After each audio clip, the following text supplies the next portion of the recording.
Ya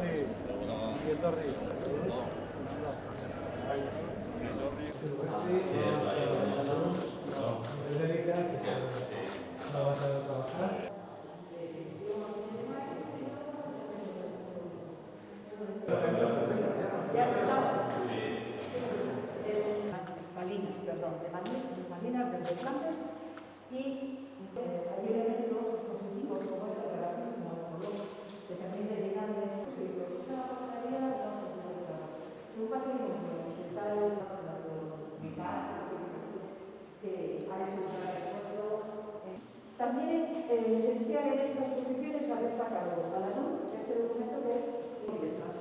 Pero en ese momento en Vitoria existen artistas. En definitiva, era una profesión absolutamente grandiosa.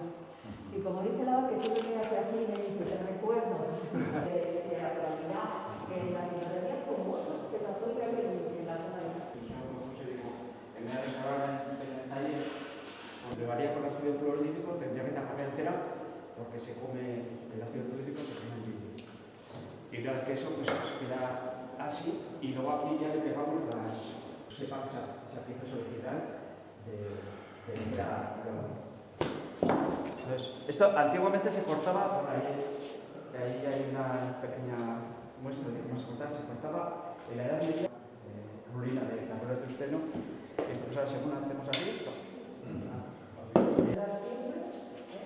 Pero se crea otra, además se diferencia en la protagonista de qué hay detrás. Y esencialmente no son solamente los números, son todas las tareas previas.